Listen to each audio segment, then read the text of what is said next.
अखंडमंडलाकारं व्याप्तं येन चराचरं तत्पदं दर्शितं येन तस्मै श्रीगुरुवे नमः। अज्ञानान्धस्य लोकस्य ज्ञानाञ्जनशलाकया चक्षुरुन्मीलितं येन तस्मै श्रीगुरुवे नमः। केंद्रीय अध्यात्म विज्ञानशाला मानधाता ओंकारेश्वर जिला खंडवा के संस्थापक औपधर्म प्रकाशक सद्गुरु भगवान श्री मायानंद जी चैतन्य, इनकी सूक्तियों का हम अवलोकन कर रहे हैं। आइए आत्मनिश्चय, आत्म शब्द का हम बार बार प्रयोग करते हैं।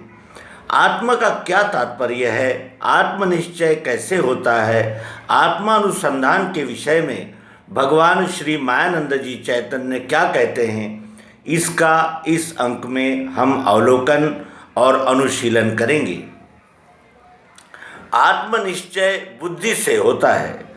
चित्त व पुरुष का संयोग होकर जो आत्मभाव भासता है वही शिव स्वरूप हुए जीव का स्वभाव ही है। चित्त व पुरुष का संयोग होकर जो आत्मभाव भासता है वही शिव स्वरूप हुए जीव का स्वभाव ही है, और वह गुण साम्यावस्था रूपी क्षर प्रकृति के योग से भासता है। अतएव चित्त का संयम होने पर अर्थात चित्त शुद्धता को प्राप्त होने के अनंतर सत्व व पुरुष का यह योग अर्थात आत्मयोग किया जाए, अक्षर आत्म स्वरूप में चित्त के शुद्ध प्रकाश से संयम किया जाए तो आत्मनिश्चय होता है। अक्षर आत्म स्वरूप में चित्त के शुद्ध प्रकाश से संयम किया जाए तो आत्मनिश्चय होता है। आत्मानुभव से चित्त शुद्ध होता है और चित्त शुद्धि के अनंतर आत्म प्रकाश होता है। आत्मानुभव से चित्त शुद्ध होता है और चित्त शुद्धि के अनंतर आत्म प्रकाश होता है। आत्म प्रकाश देह व इंद्रियों का साक्षी है। वह देह व इंद्रियें एतद्रूप नहीं हैं, अतः देह व इंद्रियों में विद्यमान रहता हुआ भी आत्मा उनसे भिन्न होता है। आत्मा बुद्धिग्राह्य होने से आत्म प्रकाश निश्चयात्मिका बुद्धि का विषय हो सकता है और दिव्य दृष्टि स्थिर होने पर वह प्रतीत होता है। अतएव यदि आत्मा मन व बुद्धि के निकट है तो वह बुद्धि को गोचर क्यों नहीं होता, यह शंका निर्मूल है। हृदय माने गुण साम्यावस्था में, गुण साम्यावस्था ही हृदय अर्थात गति मध्य है। हृदय का अर्थ हार्ट नहीं है।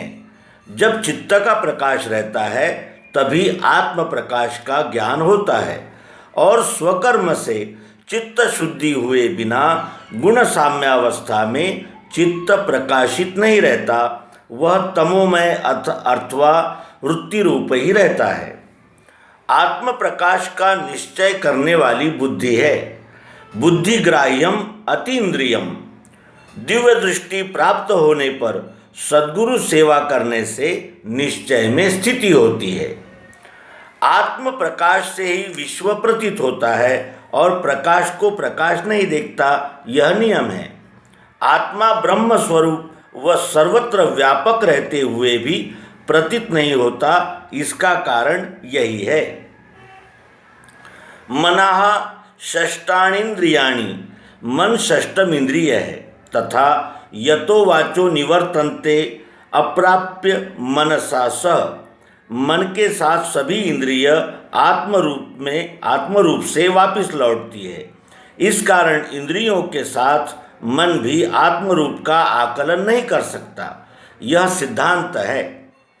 और पातंजलिय योग समाधि में तो बुद्धि के निश्चय का काम नहीं है, किंतु मन एक ही स्थान में अर्थात गुण साम्यावस्था में कुंद अथवा स्वरूप शून्य सदृश हो जाता है।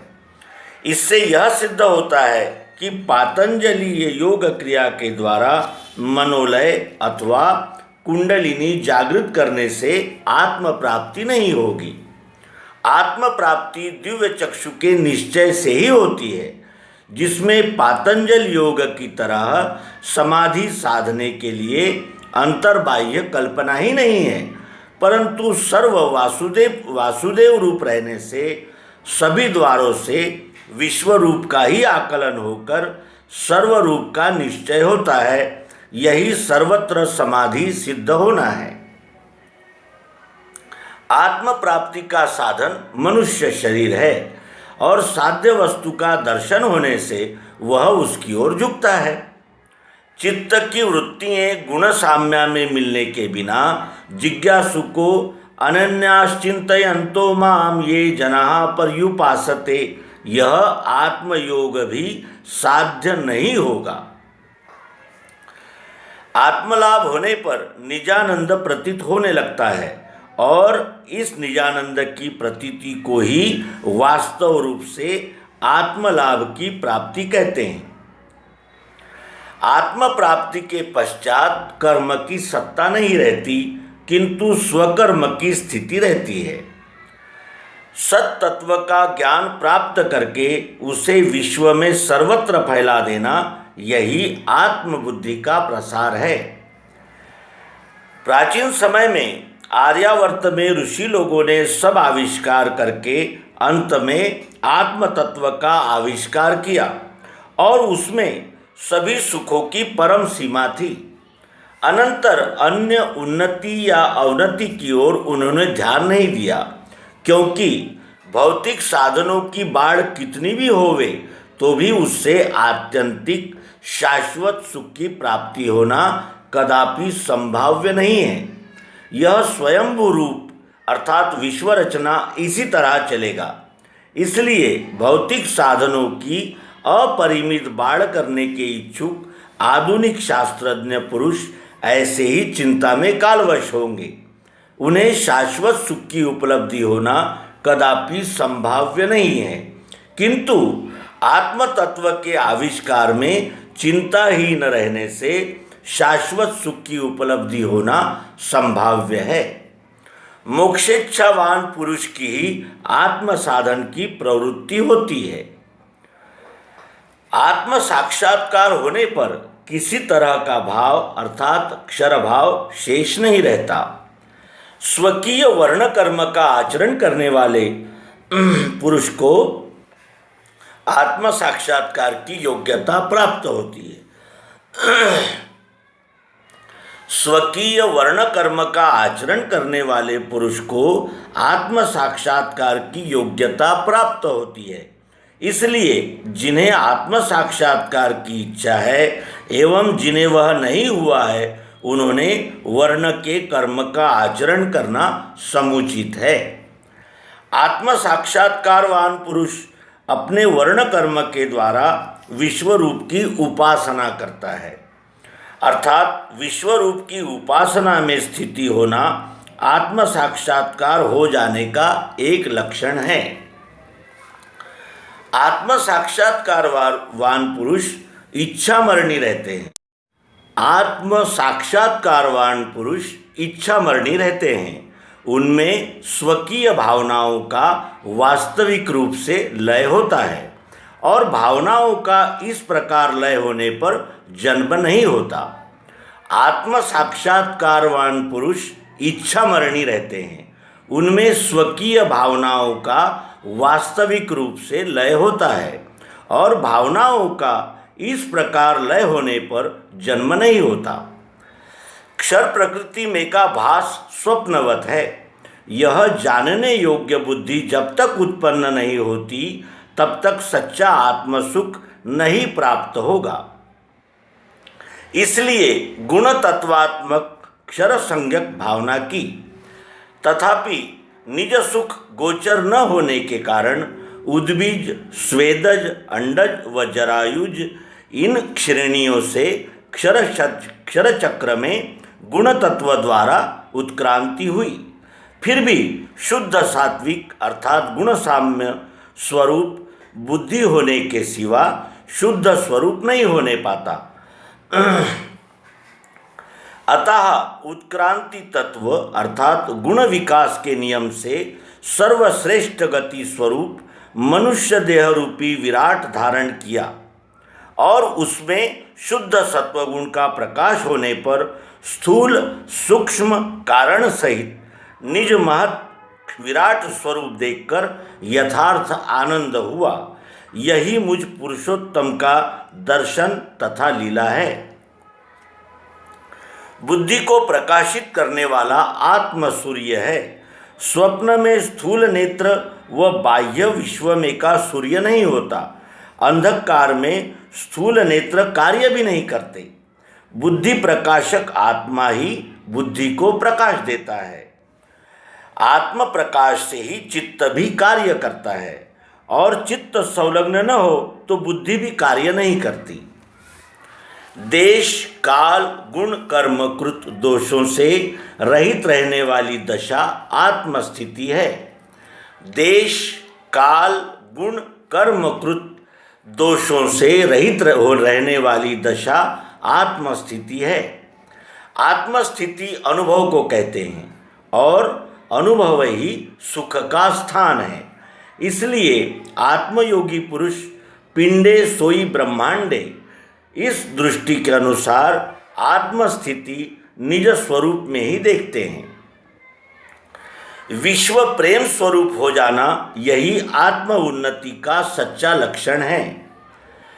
विश्व प्रेम स्वरूप हो जाना यही आत्म उन्नति का सच्चा लक्षण है। अस्ति है तो अस्तित्व यह उसका आत्म स्वरूप है। स्थूल बुद्धि को स्थूल इंद्रिय का ज्ञान होता है और सूक्ष्म बुद्धि से 17 तत्व जाने जाते हैं। आत्म स्वरूप का निश्चय स्थूल सूक्ष्म व कारण इन तीनों बुद्धि तत्वों से होता है। स्थूल में से सूक्ष्म में और सूक्ष्म में से कारण में ज्ञान का लय होता है। अतएव महाकारण आत्मा अनिर्वचनीय है। जहाँ बुद्धि ही लीन हो जाती है वहाँ कौन किस स्वरूप का वाणी से वर्णन करेगा। आत्मस्वरूप के ग्राहक वास्तव रूप से मुमुक्षु ही है, कारण उन्हीं का तृष्णाक्षय प्रायः अधिक रहता है और आत्मस्वरूप के ग्रहणार्थ तृष्णाक्षय होना आवश्यक है। यथार्थ वस्तु के सर्वव्यापित्व का निश्चय होना यह आत्मज्ञान है।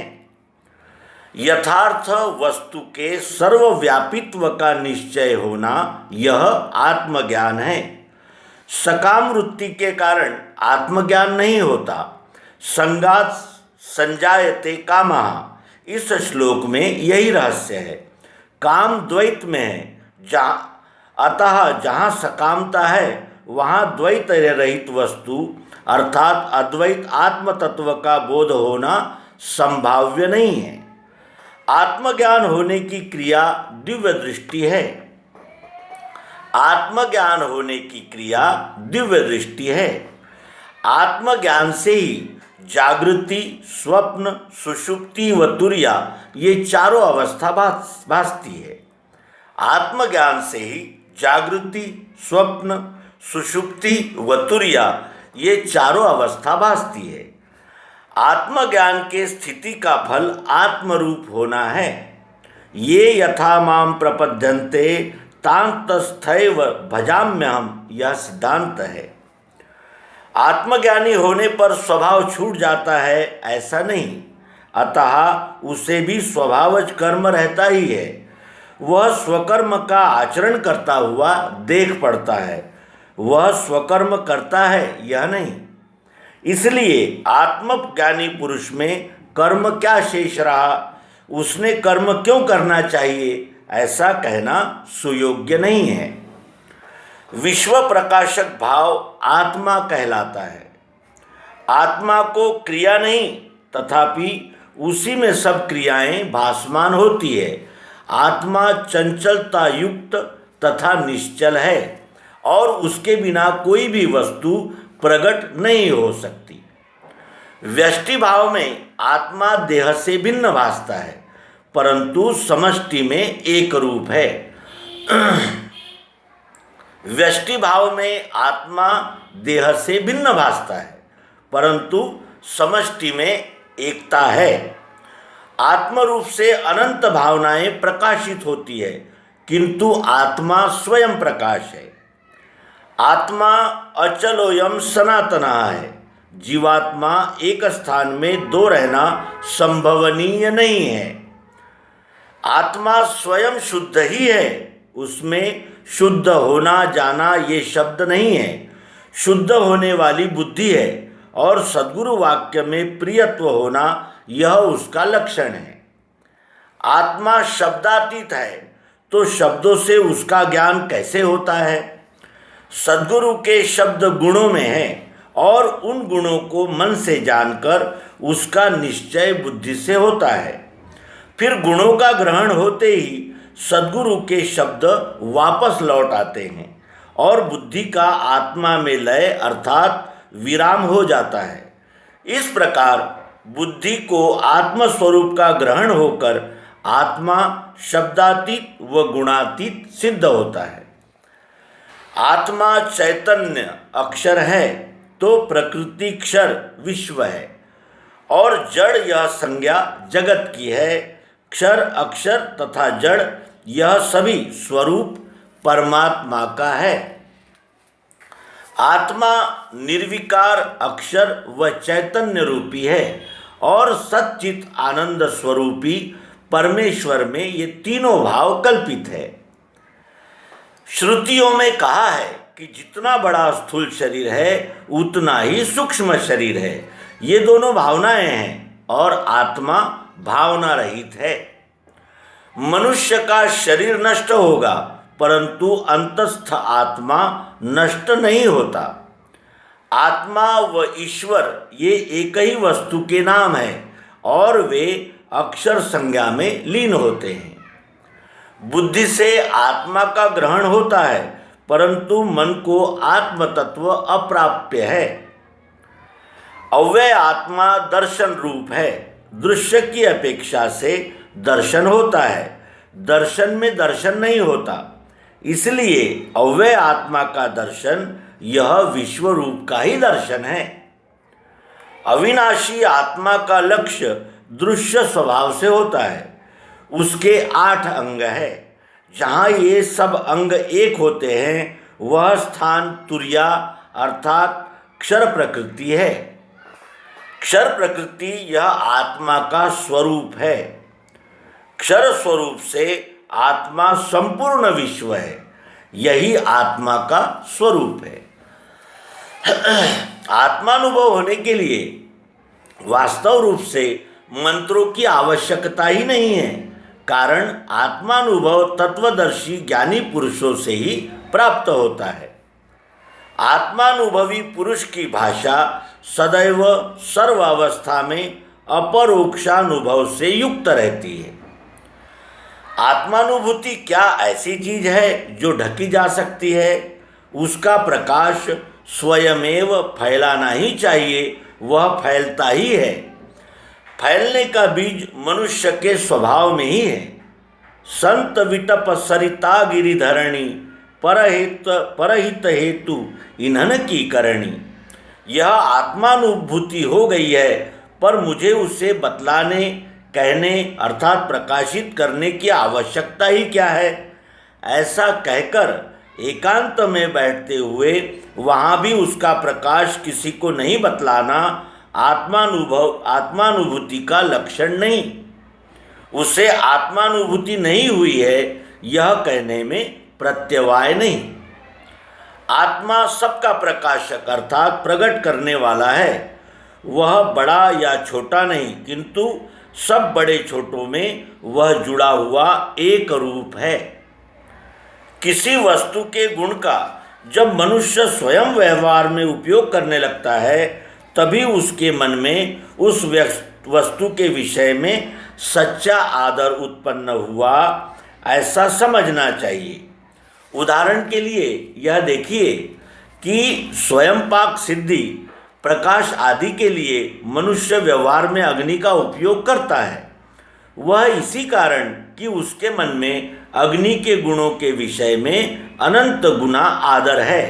अतः किसी वस्तु के विषय में जब तक मनुष्य के व्यवहार में उपयोग रूप से अनंत गुण आदर उत्पन्न नहीं होगा, तब तक उस विषय में उसका शाब्दिक बकवाद ही समझना चाहिए। उस बकवाद से कालापव्यय के अतिरिक्त अन्य किसी तरह का उपयोग अर्थात नतीजा गुण विकास के लिए नहीं होगा। आदि शक्ति अर्थात पराशक्ति ब्रह्म का स्वरूप है, उसका संपूर्ण अंग पुरुषोत्तम है और क्षराक्षर उसका लक्षण है। इस तरह हमने सद्गुरु भगवान श्री मायानंद जी चैतन्य इन्होंने आत्म शीर्षक से दिए हुए सूक्त का हमने अवलोकन किया। यह हमें केंद्रीय अध्यात्म विज्ञानशाला मानधाता ओंकारेश्वर जिला खंडवा मध्य प्रदेश द्वारा प्रकाशित बुद्ध सूक्त प्रथम खंड से प्राप्त हुआ है। आइए हम सब इसका मनन चिंतन निधिध्यासन करें और आत्म तत्व को जानकर जानत तुम ही होई जाई इस अनुभव तक पहुँचने का यथामति प्रयास करें। इस शुभेच्छा को आप सहित सबको देते हुए इस अंक को विराम देंगे। नर्मदे हर सद्गुरु भगवान की जय।